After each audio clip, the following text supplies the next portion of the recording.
Palsana mega plaza ખાતે આવેલ યોગીવિલા એપાર્ટમેન્ટની નીચે ફરિયાદીની 3 વર્ષીય પોત્રી રમતી હતી. તે દરમિયાન આરોપી જાન મોહમ્મદ શાહે ફરિયાદીની સગીરવયની પોત્રીને નાકાયદેસર વાલીપનામાંથી પોતાનો ખરાબ ઇરાદો પાર પાડવા માટે આરોપીએ પોતાના મોટરસાઇકલમાં બેસાડી અપહરણ કરી લઈ ગયેલ અને જેને પરત આપવાના બદલામાં ફરિયાદીની બીજી દીકરી સાથે લગ્ન કરાવી આપવાની માંગણી કરતો હતો. જે બાબતે પલસાણા પોલીસ સ્ટેશને ગુનો રજીસ્ટર કરવામાં આવ્યો છે. આ મામલે તપાસ હાથ ધરતા પલસાણા પોલીસ અને જિલ્લા એલસીબી પોલીસને બાતમી હકીકત મળેલ કે અપહરણ કરનાર આરોપીઓ ભોગ બનનાર બાળકીને લઈ કામરેજ તરફ હોવાની બાતમીના આધારે ટેકનિકલ સોર્સ આધારે અપહરણ કરનાર આરોપી તથા તેની સાથે મદદગીરી કરનાર આરોપીઓને અપહરણ કરેલ બાળકી સાથે પકડી પાડી હતી. અપહરણ થનાર બાળકીને હેમખેમ આરોપીના કબજામાંથી છોડાવી આરોપીઓ વિરુદ્ધ કાયદેસરની કાર્યવાહી કરવામાં આવી હતી.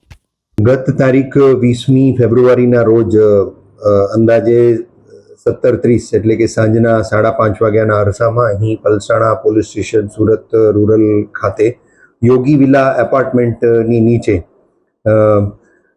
3 વર્ષની બાળકી રમત રમતી હતી. ત્યારે એ બાળકીના ઘરે અવારનવાર રેગ્યુલર આવતા અને બાળકીના પરિવાર સાથે સંપર્કમાં રહેલ જાન મોહમ્મદ શાહ નામના વ્યક્તિએ આ દીકરીને પોતાની મોટરસાઇકલ નંબર GJ05DL 2511માં બેસાડી અને એને ફોસલાવી ને લઈ ગયેલ, અપહરણ કરેલ.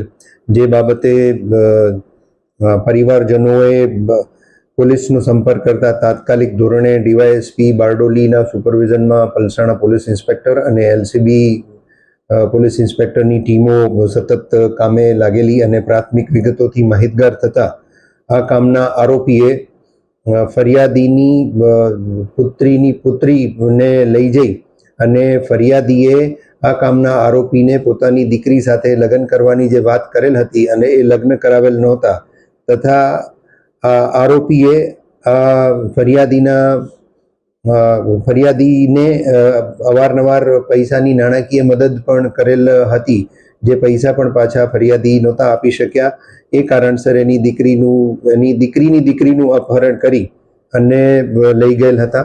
તાત્કાલિક ધોરણે પોલીસે ફરિયાદી પરિવારની સાથે રહી અને યુક્તિ પ્રયુક્તિથી અપહરણ કરેલ 3 વર્ષની દીકરી હેમખેમ પાછી આવી જાય, એને કોઈ પણ પ્રકારનું નુકસાન ના થાય અને ફરિયાદી પરિવારને પણ કોઈ પણ પ્રકારે નુકસાન ના થાય કે ફરિયાદી પરિવાર ઉપર કોઈ પણ પ્રકારનું બળજબરી કરી અને કોઈને લગ્ન કરવા ના પડે.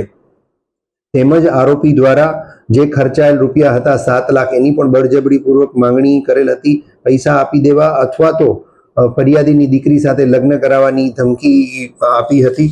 જે અનુસંધાને ગત મોડી રાત્રે આ તમામ ટીમોએ મળેલ બાતમીને આધારે અને ટેકનિકલ ઇન્ટેલિજન્સના આધારે 2 આરોપીની ધરપકડ કરેલ છે. એમાં જાન મોહમ્મદ ઝહીરુદ્દીન શાહ 32 વર્ષની ઉંમર છે. હાલ અહીં મહાલક્ષ્મી રેસિડેન્સી પલસાણા રહે છે અને જે મૂળ કુશીનગર ઉત્તર પ્રદેશનો રહેવાસી છે એ, તથા એને મદદ કરનાર દિલીપ પરથિંગ કટારા મૂળ અમરોલી સુરત અને મૂળ રાજસ્થાનનો રહેવાસી છે.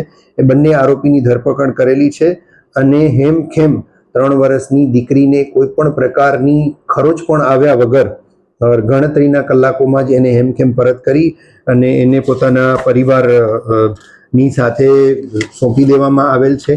આ બનાવ અનુસંધાને આરોપી ઝડપથી પકડાઈ ગયેલ છે. ઝડપથી કાયદેસરની કાર્યવાહી પણ થશે. ઇન્વેસ્ટિગેશન પણ પલસાણા પોલીસ ઇન્સ્પેક્ટર આમાં કરી રહેલા છે અને ભારતીય ન્યાય સંહિતાની કલમ 137(2), 308(2)(5), 351(2)(3) તથા વિવિધ અન્ય કલમો મુજબનો ગુનો દાખલ કરાવી અને હાલ બંને આરોપીને પકડી અને કાયદેસરની કાર્યવાહી કરવામાં આવી રહેલી છે.